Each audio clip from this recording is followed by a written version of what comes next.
Hi, welcome back to another TerranScapes video.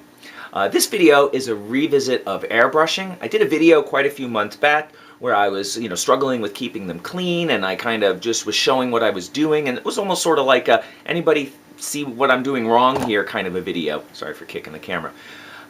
So I've been playing with it, and I recently watched a playing with the airbrush. I recently watched a WG Consortium video that they had posted, and he's produced several airbrushing videos, and one was from the owner of Badger, and he was at a workshop, and he was doing sort of a basics 101, and that kind of clicked with me and gave me a few things to think about that I hadn't been considering, and probably explained some of the problems that I've been having. So sometimes it's valuable to go back, even if you think, oh, I know, and you get a different opinion, you get a little different piece of information somewhere. So I'm not going to be doing an airbrush basics video. If you're interested in that, there's 100 of them on YouTube. I recommend you go out and take a look at that. But what I'm just going to share with you is a few things that I've learned, and how it led me to purchase a new airbrush, and some of the advantages that my new airbrush gives me, and a few other things that I've learned. And just before we go in to take a look at the airbrushes, I just wanted to say thank you to all my subscribers and viewers and commenters. I really appreciate it. I recently broke 4,000 subscriptions, and that seems, again, it's like, compared to some, it's not much, but, to me, it felt like a lot, and I do appreciate that. So thank you, and let's take a look at airbrushes and go over what I've learned. So just to explain where I've come from, this is my original airbrush. This is a master airbrush. This is the G23 master airbrush. This is from TCP Global. I'll put a link in the video to the TCP, as they have a great supply of a variety of airbrushes, compressors, and assorted other products related to airbrushing. But basically, why did I purchase this? Well, it was $40, which I didn't want to expend a lot to get into it. It was a dual action, and I knew I wanted at least a dual action. And beyond that, I didn't really know much more about what I want, so I wanted to get in for a low cost. Things that I didn't like about the airbrush initially is the large paint cup, and especially the trough that's inside. This trough has a flat bottom, and it's relatively large, so I have to fill it with a few drops of paint at least to even try to spray through it, and in fact I usually put in a little bit more, so that was a bit of a problem. When I purchased it, though, however, I did get two different extra needles. Comes in this case, and I got a 5 mil, a 0.5, I should say, a 0.2 mil. I got a airbrush cleaning, brush set, and then it also came with a pipette. Don't worry about this. This is a screen when I use really dirty paint. I probably talk about that, but I'm not going to. And a wrench for the nozzle.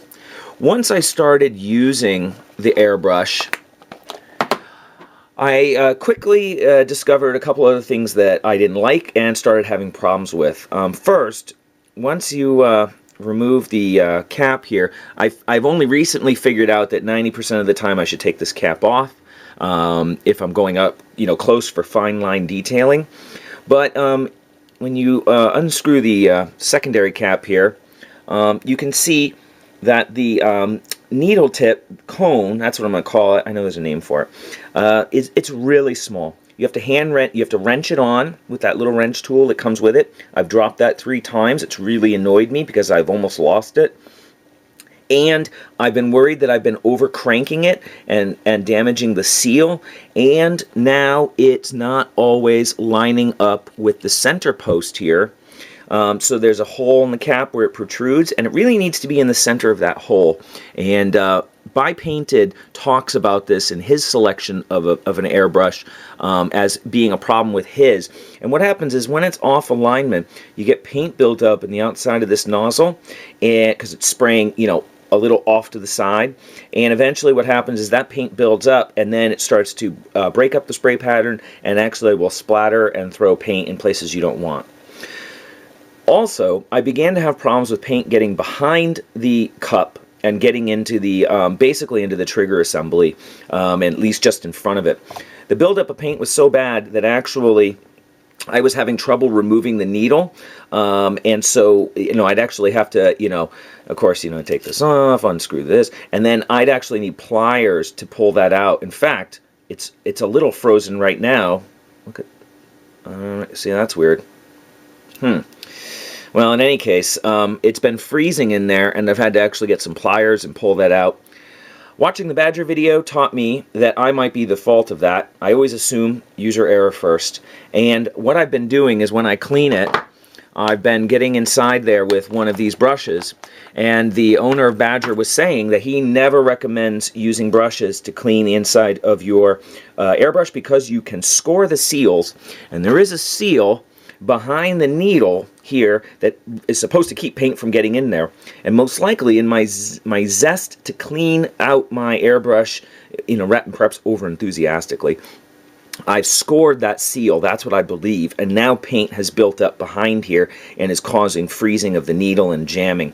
I'm going to throw this in the new ultrasonic cleaner I got and see if I can get it, perfectly clean and back to normal. But in any case, I thought I probably ruined this seal. The needle's not lining up. I should get a new airbrush. And if I'm going to get a new airbrush, let's invest some money in it, and that way it'll force me to work with it more. So what I did is I watched Buy Painted's review. He uses the Evolution Silverline, and I got the Evolution Silverline 2-in-1. The Evolution Silverline 2-in-1 comes with 2 different cups. The cups are removable, which I like. This one has a smaller cup, which was one of the things I was seeking. It also comes with 2 needles, a 0.2 and a 0.4. I've been using a 0.5 in my master because of clogging problems, and one of the things that the Badger conference workshop video really indicated is spraying cleaner through your airbrush all the time. So now I'm spraying, instead of brushing it, I'm spraying cleaner through it at least every time I change a color, and sometimes even when I'm refreshing the paint in the cup, even if I'm using the same color. And so far I've been able to keep blockages from happening, even with a 0.2. The other things that I liked about this brush is that, and I believe this might be standard on all of the Harder and Steinbeck, oh, it's not Harder and Steinbeck, it is Harder and Steebeck. It's German. Forgive me if I'm not pronouncing it correctly. But let's see if I can get that to focus. There we go. The needle cap is not does not require a tool to lock in. It's all finger tight assembly. And the needle cap, I'll set the brush down here for a second. And the needle cone is large and is self-centering. So that should eliminate my off-centering problem that I had with my old brush. It should eliminate me worrying about gaskets that I'm over-tightening. And with my new cleaning regime, I should preserve all of the seals in it and take better care. So in the end, I'm very glad that I got an inexpensive brush to start out with, so that I could then, once I've learned the do's and the don'ts, I could move up to a slightly better brush. Just for cost references, though, this brush is about $200. And you probably don't need to invest $200 to get a good airbrush, but I said if Buy Painted, and if you haven't seen his videos, you should. If Buy Painted uses this brush, so am I. It's good enough for him, and it's probably going to be an outstanding brush for me. Another thought that I noticed, and I hadn't planned on, is that the cap, the well that this fits into is rounded bottom, very small, accepts 1 or 2 drops of paint really well. And as a bonus, when oh come on, I don't have time for this. I'm trying to keep this to 15 minutes. Oh, for goodness sakes. There we go. And when I pull the needle out to clean it, I'm able to put a Q-tip right in the bottom with a little cleaning solution on it, and it just perfectly fits that well, and I can get a really nice clean wipe down of it with a soft material.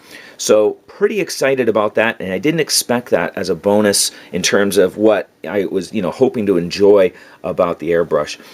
So that's an introduction of the brush that I got, and I have a few more tips to share with you. So other things that I've learned, if you have used an airbrush, and especially if you're new to it, clogging is a major issue with airbrushes. It's a constant problem. One of the things that I realized I had been doing, actually I'm just going to put this cone back on in case I'm dumb enough to drop this. One of the things that I noticed I've been doing I had been doing is when I was mixing paint in the cup, if I saw some people doing it, I figured it's easy. I don't have a lot of palettes around to mix paint and pipette it in. I would mix paint in the cup, and sometimes there was a little dried paint on the edge, and I would churn those dried paint flecks into the bowl and then try to spray it. No wonder I'm getting clogs. So now that's one of the other reasons why I'm cleaning the bowl out. And Badger gives a nice that video. I wish I could remember his name. It's not Badger, but in any case, and I'll link to that video. You know, just gives a nice simple demonstration of how to clean your airbrush quick and easy. Paper towel, little airbrush cleaner on it, wipe, wipe, wipe, wipe, wipe. A couple drops, spray it out, and you shouldn't need to do anything else other than that, except at the end of the session. Then I'm removing the needle and wiping down the needle, and hopefully that's all the cleaning that I really need to do. I did pick up an ultrasonic cleaner, and so at the end of a major session, after several, I can disassemble the airbrush, drop it in there, and just give it a little extra gentle cleaning, which I think is going to just give me peace of mind, whether it's needed or not. So that was a major change, and I've been reducing my clogging significantly since then. The other thing that I've noticed is tip drying. So if you've been watching videos, you've heard people talk about that, and usually I'm spraying without this outside cone on, partly for this reason, is that once I'm spraying, you'll get a little paint that dries on the tip of the needle. And it took me a little while to notice just how small of a drying bit can be on there and mess up the spray pattern. So I started getting strange spray patterns. I realized it was that problem. It started to block. You know, I'd draw back on the trigger and it would block the airflow, and then all of a sudden let go once it you know, got enough pressure, or I broke the seal, and then paint would splurt out where I didn't want it. So it's really important to clean your needle tip regularly. And I found in my last session, I did a whole day of airbrush work yesterday. You'll see the results of that soon. And what I discovered is that I need to wipe that off every 2 minutes, every 5, and I have an addendum to that. Basically, you know, I just have a ratty old brush, and I'd keep a little, you know, a little bottle cap of cleaner right next to me, and I just leave that brush sitting right there. And all of a sudden, every 5 minutes, I'd look at that tip. Oh, there's a little bit of paint on there. I just dip it in there, wipe, wipe, wipe, wipe, wipe, wipe, wipe, wipe, and spray off to the side to clean it, dry it off, and then I can go back to painting and have a nice clean consistency. So that was an improvement. The last improvement I've come across is really appreciating the importance of thinning the paint. I picked up some Vallejo airbrush thinner. This stuff is awesome. It maintains the consistency and the adhesion of the paint. It goes a long way. A couple drops in your pot, you know, your cup, I should say, is all you need. And what I found is that not only is it important to have it thin enough to spray, but I recently, in my whole day of exploration yesterday, which kind of prompted this video, I realized that having it a little thinner actually would reduce some of the tip drying as well. Now I've heard some other people post or comment about putting paint retarder. I actually have some paint retarder that slows its drying time. You can add that to it. And I also have some Badger needle juice on order. It's called Reg Dab. It's Badger backwards, and that is supposed to also reduce tip drying, as it kind of coats and lubricates the needle and prevents paint from sticking to it so easily. So that should eliminate some of that as well. Lots of things that I've learned lately, and hopefully a couple of these small tips might reach somebody who's, you know, struggling with their airbrush and isn't quite sure why, and realizing that by doing cleaning just a little bit, every time I change a color, every time I want to, you know, even add more, if I notice there's a lot of paint drying on the side, you know, and I want to refill the cup full or something like that, I might take a minute, wipe out the cup real quick, spray a little cleaner through it, and then go in with whatever color or refill that I'm going to go with. It takes about a minute to do, and it will keep the session going a lot more smoothly. And that means I have a lot less reluctance to pick up the airbrush, as it's incredibly frustrating to have it clogging all the time. And it was a real deterrent to breaking out the brush. Last thought I had on it, was pressure. I've had a lot of people, make suggestions to me, and I've seen, posts, and I started off the pressure on my compressor at about 20 psi, and then I dropped it down to like 10, and now I'm at about 15. And you'll hear people say, oh no, you should use 18, you should use 15, I use 15, I use 12, whatever. To me, in my still relatively newbie status, it's really about linking the pressure to the viscosity of the paint you're pushing. So, thinner paints you can run with a lower pressure. Heavier paints you're going to need a higher pressure. So it's about matching that paint viscosity to the pressure within reason. I mean, you shouldn't be trying to push paint at 30 psi anyway, but I found that yesterday with the pressure at about 15 and a pretty thin paint, thinner than I expected. They always say skim milk. It's really thin.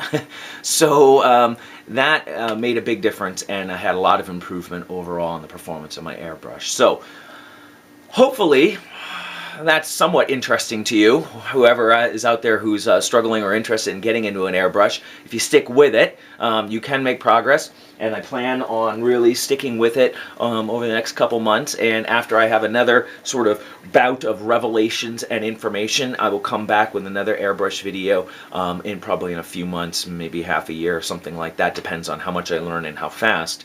But it give you a sense of further improvements and maybe some tricks that I've learned for techniques and things like that. As for the most part, up till now, it's been about airbrush maintenance and very simple techniques. So now that I think I have airbrush maintenance down quite a bit better, I can work on improving those techniques a lot more easily. So keep your eye on the channel. I will be back soon. I have a Model Mates weathering liquids review coming up, as well as updates on some brand new buildings that are going to replace the old Herstarts buildings I had in the store, and progress on Castle Project and the Imperial Sector. Those are ongoing, and updates on those will show up shortly as well. So keep your eye on the channel. Thanks once again for joining me. I really do appreciate it, and I will talk to you soon.